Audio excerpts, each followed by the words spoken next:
Good evening, Immanuel family. It is great to be with you for another edition of Summer in the City. And I am Cody Brumley, your pastor of ministries and mission, and I'm here tonight with Danny Hinton. He is part of our Immanuel family, but more than that, he's part of the Downline staff, and we're going to be talking about that ministry tonight. This summer, we've highlighted different ministries in the city of Little Rock, which we are blessed to have so much gospel work done in our city. Everything from the MERS to the Call to the Park, and Downline holds a unique space in city ministry, really. And so we're just going to have a little talk tonight about what Downline is, what their story is, and even a way that you can be involved in this in such a way that it not only benefits you, but benefits our church family. So, Danny, why don't you just tell us about you, your journey on landing in this thing called Downline, and a little bit about what the ministry is. Yeah, well, good to be here. We're getting pumped right now because we're really ramping up for another, it's for us, it's the 2021 Downline Institute. It feels like things are looking odd for different groups, and ours may look a little bit different, but we're just excited to kind of say we're going to find a way to do this just like we have done it. So excited to just be talking about Downline really all over the city in these next few weeks. As far as how this got going and how I got involved, I actually was introduced to discipleship at a young age. I had come to Christ at a camp, a Christian camp, sort of a spiritual high kind of moment. And I felt like I was just about to drift back, kind of just, I got the spiritual thing figured out, but now I'm just going to drift back to the same friends, the same activities, and that sort of thing. I just thought that's what people do. They have some sort of spiritual moment, and then they just go back. And fortunately, an older guy who had moved to town as a youth pastor took an interest in me, took me under his wing, and kind of served like a spiritual father, a spiritual older brother. And so for 2 years, he personally discipled me. And I feel like I kind of saw firsthand what it looked like to follow Christ. So not just maybe intellectually or biblically, but saw it tangibly, what it looks like to be passionate for Christ. I thought, man, this is an adventurous life. This is a life of sacrifice where you're serving others, and I want to do that. And so I count that as a huge catalytic moment for me. Fast forward, felt a call into ministry, worked at several different churches, got married, and in 2006, we had just gotten married, and I got word from the same mentor. He said, I got this crazy idea. There's a ton of people who want to get involved in discipleship and these kinds of one-on-one and one-on-two discipling relationships. But we feel like in these cities, people are just saying, how do I start? How would I do that? And so they want it, but they don't feel equipped. And so enter Downline. It was just an experiment in 2006. What if we had a shared discipleship academy? Similar to kind of like a seminary where everyone comes from all around to get theological training. What if it was localized in the city and lay people who probably don't plan to be pastors come together in a city, cross denominational lines, and kind of major on the majors and learn how to make disciples? And could we kind of turn the tide in our churches if we did that? And by turn the tide, I mean, all the social science research over the last 10 or 20 years has shown a deficiency in a lot of our church leadership and pastoral leadership, me being one of them, identifying we really need to ramp up our commitment to equipping the saints for the work of ministry. And kind of turning upside down what somehow along the way became the pastors are the ones who do the ministry. Right. We just show up to participate.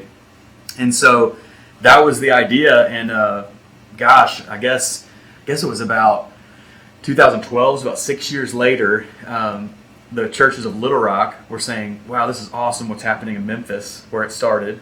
And we want to bring one here. And I got a call, and the timing worked out well. And we've been here since 2012, doing, with a lot of refinement and making it even stronger, hopefully, the same thing. It's very simple. It's just the idea that we would be coming together across churches to be equipped in the Bible and how to make disciples, and hopefully turn that tide in these churches. Okay, so tell me a little bit about how Downline works structurally, right? So the heart of it being we want to come alongside churches, serve their members by giving them some practical, tangible ways to make disciples. How do you all go about doing that? Yeah, so really what we feel like where we sit is there's a lot of church classes being offered, and then there's some great seminaries you can go to, and there's not a lot in between. So if you think of Downline in between. It's going to be it's going to be a more difficult commitment probably than a normal church class. It's going to have a little bit more intensity to it, a little more expectation of you probably. But it's also, not intended to cost $20,000 in 3 years of your life or something like that. So it sits there in the middle. And our thinking is this: if we can focus in on the life of Jesus in the early church, the Apostle Paul, and see what Jesus had in mind with the Great Commission. What did he really mean when he commanded those disciples to go and make other disciples? What did he mean by that? We call that like the paradigm shift part of Downline, where it just takes some time for us to think about, I've always sort of called myself a Christian. What does that mean? Does it mean I'm just a churchgoer? And start zeroing in on what does it mean to be a disciple of Christ, an actual follower of Christ. And then if Jesus has called we believe every follower of Christ to make disciples, what would that look like?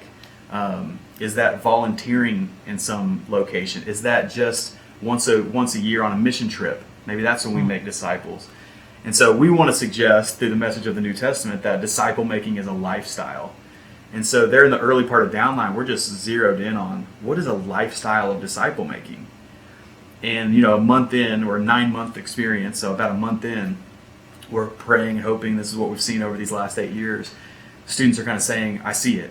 I'm a disciple maker. It's not work that I designate to somebody else. It's not once a year. It's my life. Now, what would I teach? That's always kind of the next question. If I were going to disciple someone or try to lead someone to Christ or grow with them, what would I teach? And so we have a bit of a snarky answer. We think it's the Bible. And so I don't know how many pastors have visited Downline to check out what it is, and at the end they'll end up going, oh, it's a Bible study. And we sort of gently just nudge back, what did you think it was? Yeah. If we're learning how to share truth and give our lives to others like Christ did, then the foundation of that's going to be the Word of God. And so the unique part of the Bible portion is many of us come from Bible backgrounds. We've been through books of the Bible before, this sort of thing. You think, wow, what do I need another Bible study for? The unique thing is now with that paradigm in place of what it means to be a disciple and make disciples, now you're going through Genesis and Exodus and the Pentateuch, and we'll go Genesis to Revelation kind of with some flyover parts and then some going deep parts. Now you're going through thinking, how do I get this and absorb it in a way that I can reproduce it with somebody else? Yeah. And so that's the unique environment for anybody who pops in to check out Downline, is you'll have 60, 70 folks from 30 different local churches, different socioeconomic backgrounds, races, just ages, genders. It's awesome, but everybody's leaned in. It's not leaning back, entertain me, tell me a good joke, It's like, I want to get this truth and understand it in a way that I can package it up and use it with others. So 9 months, twice a week. Monday nights after work and Wednesday morning before work. That's the early slot that sometimes runs people off. And kind of works like 2 college semesters. And in the end, we're hoping that our goal is that folks would learn how to make disciples in the home, in the church, and in the city. Okay, say that one more time. The end game. Yeah. And someone says yes to Downline. They say yes to this 9-month commitment twice a week. And the hope is when they walk away, they are doing what?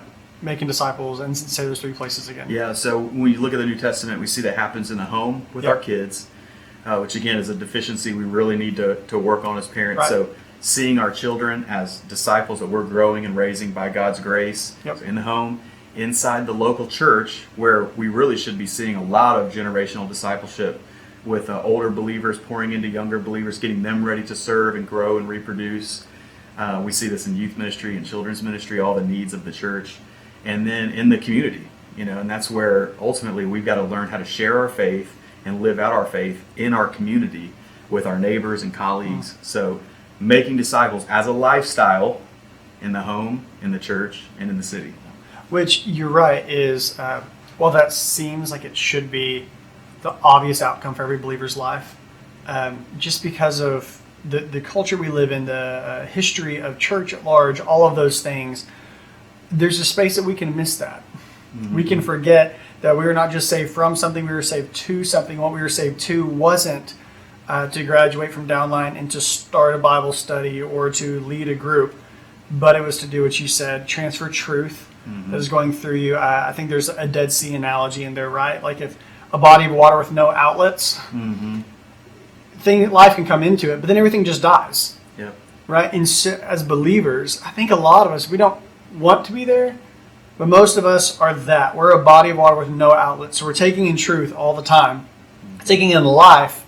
When it doesn't go through us to somebody else, everything lands there and just dies. Obedience dies, hope dies, zeal for the Lord dies, because there's nowhere for it to go. But as soon as you have outlets, suddenly there's this life that springs up here because I'm capturing truth, send truth. And so we're doing that, but not in this formalized way that's got to fit the program somewhere. Yep. But rather in all the programs that exist, in my connections in the city, in my connections in the church, in my family. Like all those natural connection points are now meant to be intentional discipling relationships.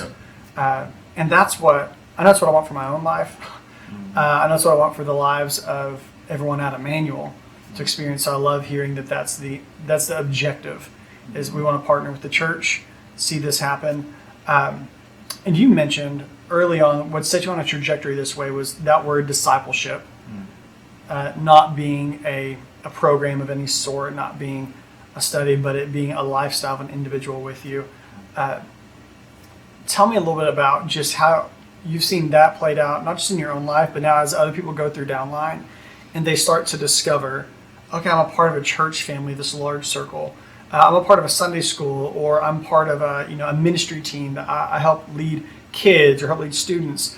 But then I'm at the table with someone, which is, again, not always a formalized thing. This is a decision we have to submit to go, this is where the greatest impact is going to happen. Can you just share some stories of how that time and those discipling relationships have impacted you and others?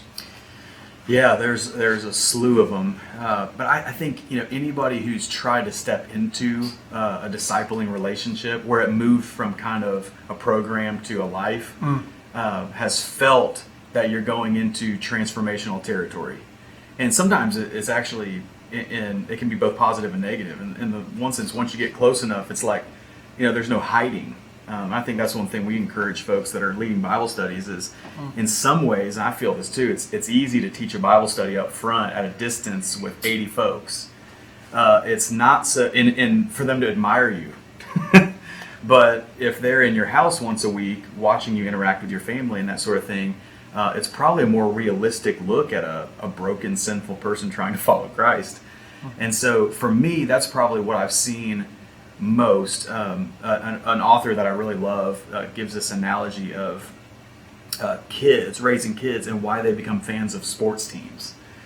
And so the question is are they evaluating which Major League Baseball team has the best overall organization? That's not it. Or which college they want to go to. Well, which has the highest ranking business school or law school or something? No. They love the school that their parents love, probably, and it has very little to do with information that they were given. It has everything to do with the experience. So every Saturday, as a ritual, as a liturgy, we might say, that we put on the jersey, we play the fight song, on comes college game day, and those things, as the analogy goes, are shaping them in some ways more than information. It's because they're doing it, and they're feeling it. So then they go to the game, like, wow, 80,000 people are here. We're all wearing the same thing. We all know the same chants. And those things shape, in many ways, more than information. So take that back to the spiritual. That's where we've seen a real transformation happen, is when the information is needed. That's our theology. That's the Bible. Right. They don't work against each other. They work together. But when you add to that life on life, you let someone close to you and you say, let me show you what it looks like to walk with Christ. Those are some of the most powerful stories. I think mainly just because, again, you get to see a real life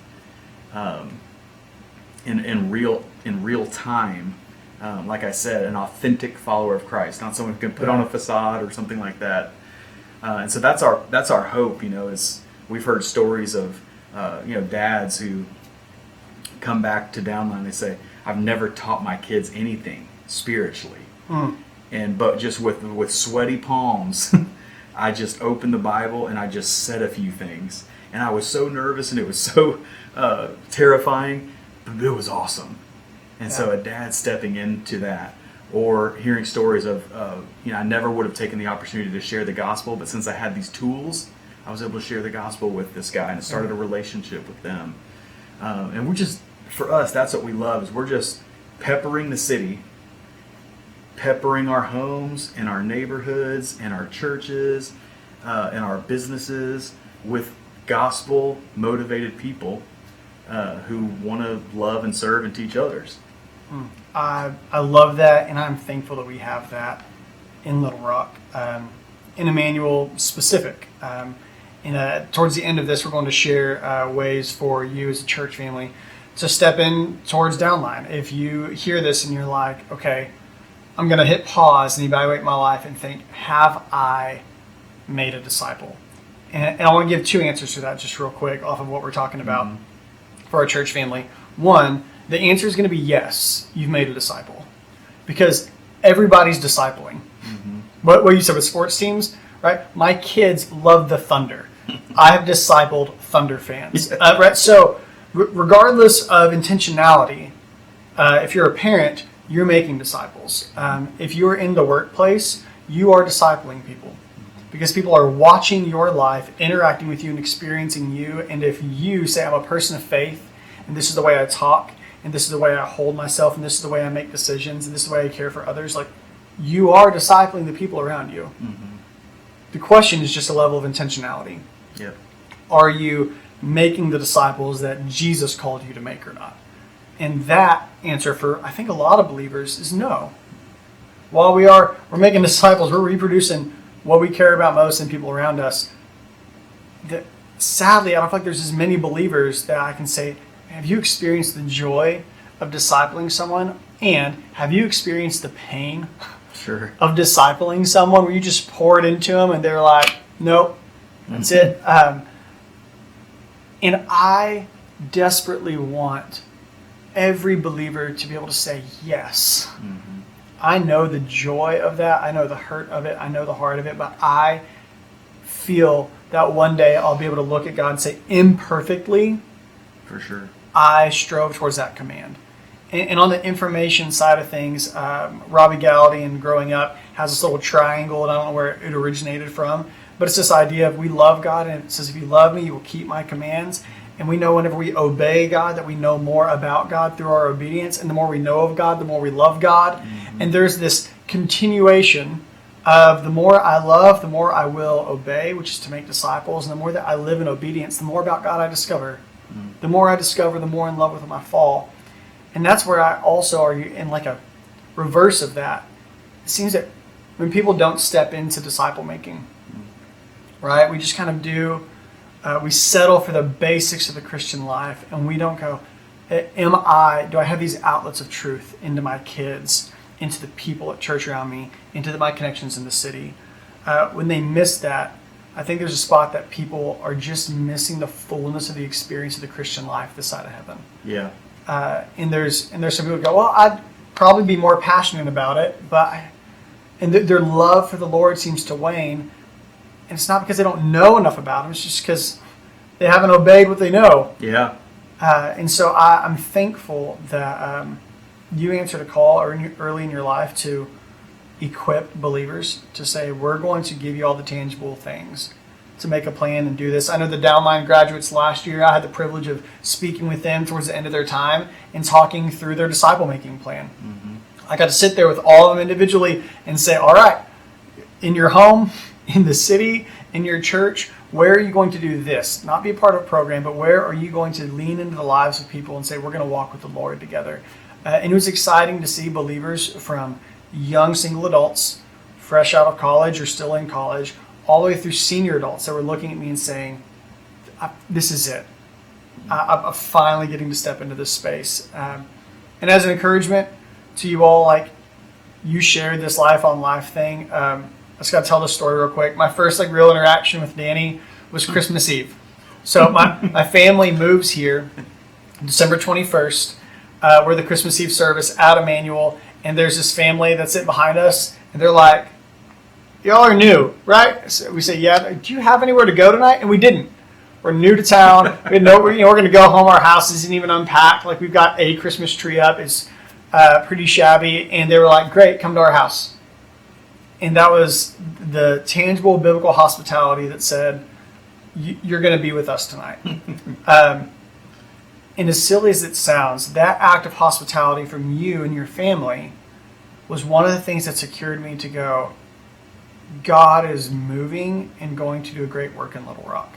Like, we're new and we're going, all right, God, like, we're in, let's get a pulse. Where are people at? Mm-hmm. What are they? And to have someone lean in. And what you did, I think any of our families could do. Oh, yeah. But it's having that paradigm shift, that mindset that, okay, I'm actually not thinking in terms of what's organized for me. Mm-hmm. I'm not thinking in those terms. I'm thinking in terms of what does the life of a disciple maker look like? Yeah. And here's a tangible opportunity to just love someone in front of me. And so I know we were thankful that y'all did that. And I don't think that was something you were taught in a large group to do. I think it was something, as you said, that was experienced. Yeah, I mean, you know how it is, because I know you guys do that with tons of people as well. But the funny thing is, we always think, well, they probably already have somewhere to go. We always assume that, it would be weird to ask this family that we just met to come to our. I mean, literally, we just met. Right. Or ask you to come over for dinner that same night. But I remember, because Rachel was reminding me the other day that when we first met you guys, that I think she had texted your wife and said something like, well, you have to give us like a 15-minute head start.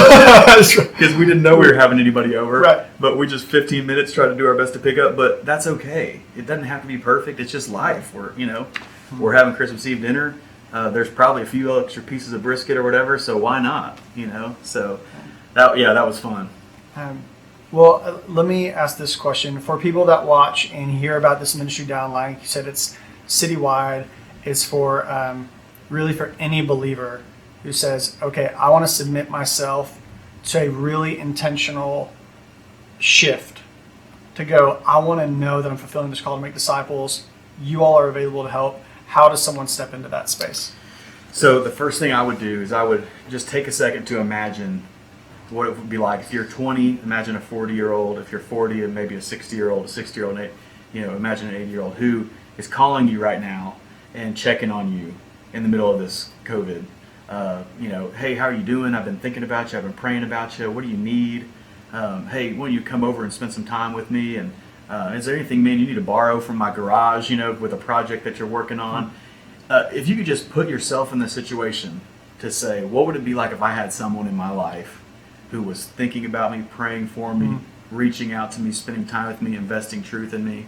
I think all of us would go, man, I wish I had that, spiritual older brother or sister. And now take the question to, do I feel equipped to be that for somebody else? So that same passion that you'd have to, man, I would love that.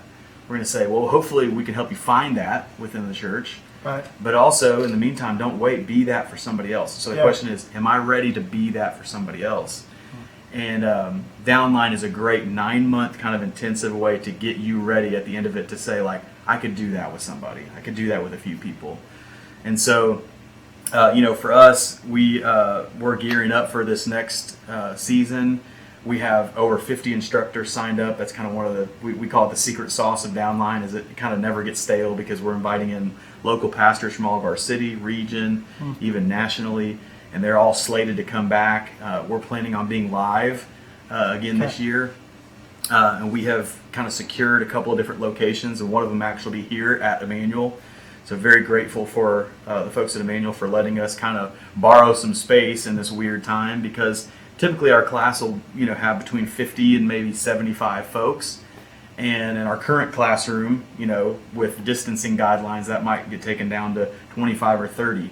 And so we don't want to hold anybody back from doing it. In fact, we already have over 30 people signed up.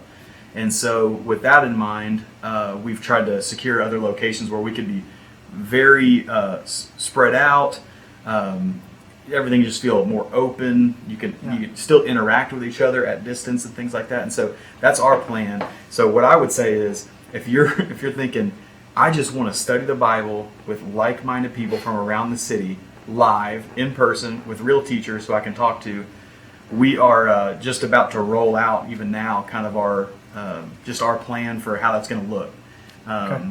And we're planning on, hopefully, Lord willing, going a full 9 months live. We do have a live stream option for those who might be in a high risk category and think, I just really can't get out this year and do something like that. There's a live stream option you could sign up for. But I would say jump on it. This is always the time when space fills up fast, and because of space, we will have to cap it. So we make sure it stays spread out. You can just go to downlinelittlerock.com. There's an apply now button, and we'll take you through the interview process, and which is not super intimidating. And we're just praying for that group from all over the city who are going to become disciple makers this year. What would you say is the number one barrier you feel like people run into, and they don't take a step towards being a part of something like this? For sure, the time. Okay. And so, and it's just, it is what it is. We're trying not to twist people's arm. They've got to decide if this is the year that they want to do it. 2 hours on Monday nights, 2 hours on Wednesday mornings. And other than that, people always ask, what's the other commitment level to it? We just want you to teach what you're learning. So there's no fill in the blanks. There's no extra reading outside. We just want you to be present in the class. You're going to love the lectures and the camaraderie with the class. And then other than that, you're just going to take something. We'll teach you how to do it. Take something from the class and teach it. Just give it a shot. You don't even have to disciple somebody. You just kind of get your feet wet. And so we always tell people 6 hours a week, 4 hours in class, 1 hour where you're probably looking over your notes, and then 1 hour where you're sitting with somebody or Skyping with somebody, just taking a shot at what it would look like to pour into somebody. So, and without fail, even thinking about this summer, we don't know what the activities are going to look like. Things may be stripped back a little bit. Can I do this with my kids? Can I work this out with my spouse? What a year to just say it's going to be weird, but here's something that Downline's going to be there, consistently every week. This is probably the year to do it. So let's go. Okay. Well, we will have all of those links available, and then of course, as you approach kind of a deadline on sign up, we'll of course make sure, Immanuel family, that you have the information for Downline. I think you referenced a few ways, but how would you ask us to pray for Downline? Yeah, thanks. I think, if you could just envision that class that's coming together, we never can really exactly predict what the group's going to look like, but you can just know it's going to be folks from ages 20 to 80 plus from over 20 churches, different backgrounds. And, I would say in this particular season that God would use it like he always does, but use it in an especially unique way as people are just starving for truth and answers. And that, so if you would be praying for us that on Monday nights and Wednesday mornings, just know as you pray through the city and what's going on, there's a group of believers out here who are kind of huddled up and focusing on the word and trying to become reproducers of that and others. Our prayer has always been from the beginning that God would start a disciple-making movement that reaches all nations, starting in Little Rock.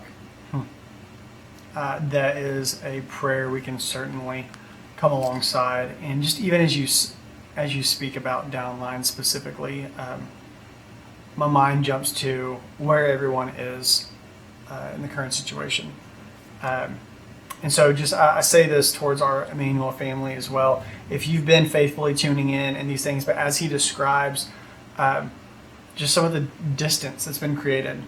We're not having some of the conversations we normally have.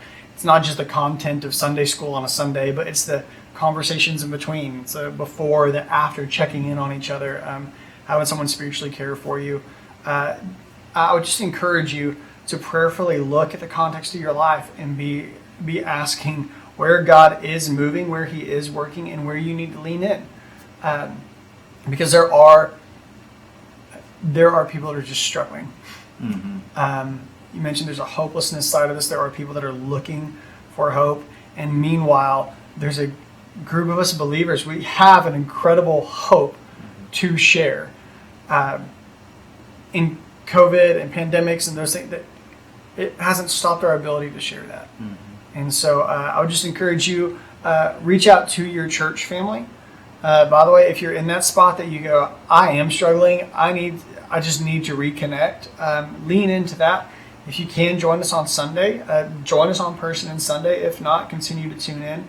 But also look for opportunities like this. I always think of Francis Chan talking about his kids cleaning their room and the picture of discipleship.